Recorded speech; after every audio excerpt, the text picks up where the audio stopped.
हमारे पास एक सवाल है, अगला सवाल। एक नाव को जिसकी शांत जल में चाल 15 किलोमीटर प्रति घंटा है, यानी एक नाव है हमारे पास और अगर जल हमारे पास शांत जल है, कौन सा जल है, तो चाल जो है 15 किलोमीटर प्रति घंटा है और धारा की दिशा में 30 किलोमीटर जाने में और पुनः वापस लौटने में 4.5 घंटे का समय लगता है, तो धारा की चाल ज्ञात कीजिए। कहने का मतलब ये है कि जो एक नदी है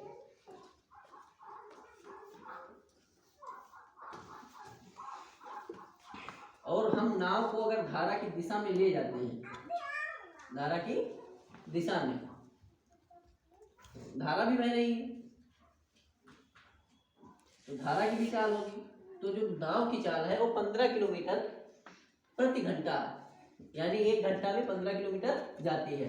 अब वो 30 किलोमीटर जाती है और 30 किलोमीटर वापस लौटती है, तो 4 घंटा 30 मिनट का समय लगता है। 4 घंटा मतलब 4 से 1/2, कहने का मतलब 4 से 1/2 का मतलब होगा 4 घंटा आधा, 4 घंटा और आधा घंटा यानी 4.5 घंटा।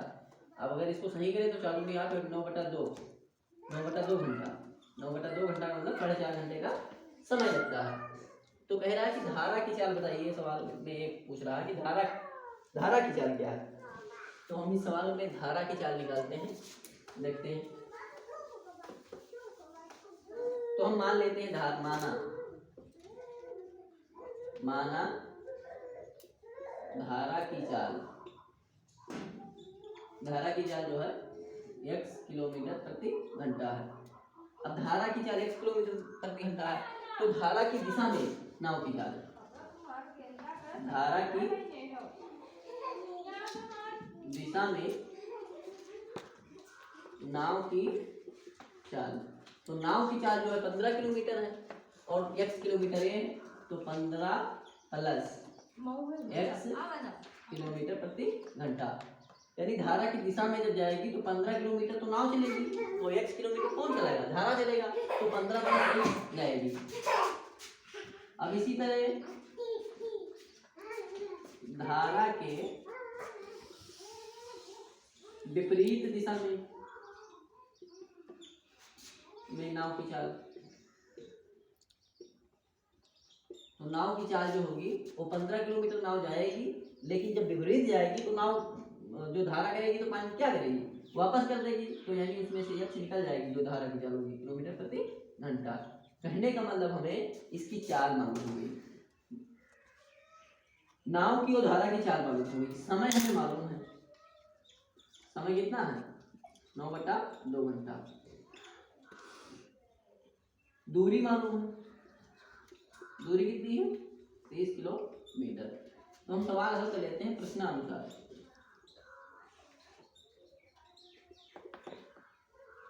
समय बराबर होता है दूरी बटा चाल, यही तो होता है समय बराबर दूरी बटा चाल। तो हमको दूरी मालूम है 30 किलोमीटर, तो 30 किलोमीटर यानी दूरी बटा चाल कितनी है 15 प्लस x।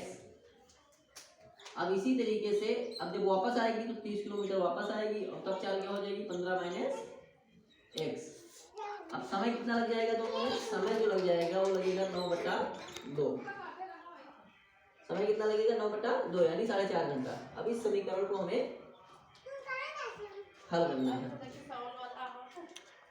तो 15 को 30 से अगर गुणा करेंगे तो 15 तिया 45, 450 माइनस 15x, प्लस का निशान लगाएंगे, फिर 450 प्लस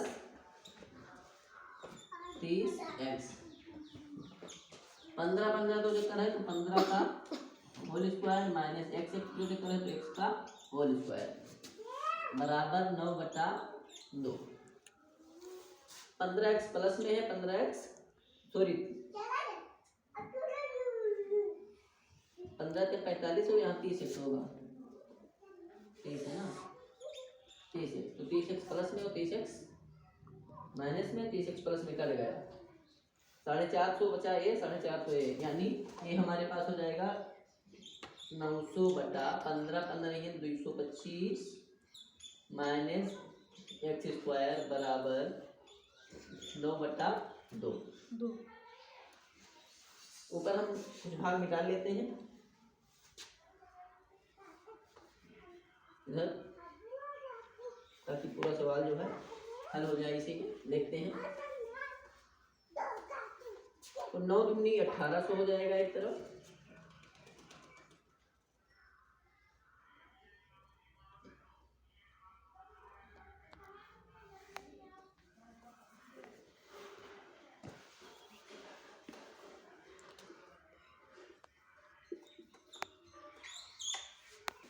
तो 900 अपान 225 माइनस एक्स स्क्वायर बराबर 9/2। अब इसको क्रॉस मल्टीप्लाई करेंगे इस तरीके से और इस तरीके से, यानी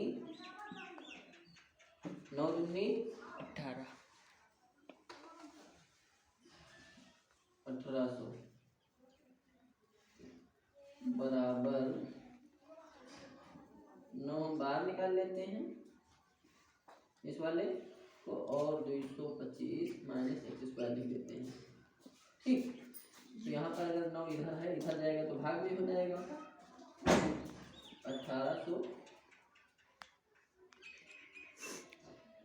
9 बराबर हो जाएगा 225 माइनस एक्स स्क्वायर।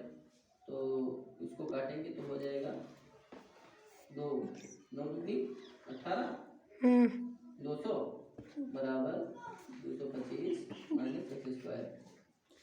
तो यानी कहने का मतलब ये है कि 200 तो अपने पक्ष में है, 200 अपने पक्ष में है, इधर आएगा तो कहाँ में हो जाएगा माइनस 225 बराबर एक्स स्क्वायर।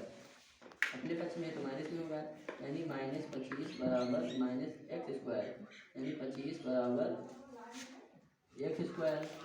तो एक्स बराबर हो जाएगा यहाँ से 5, यानी धारा की चाल जो आई, धारा की चाल 5 किलोमीटर दिखता है।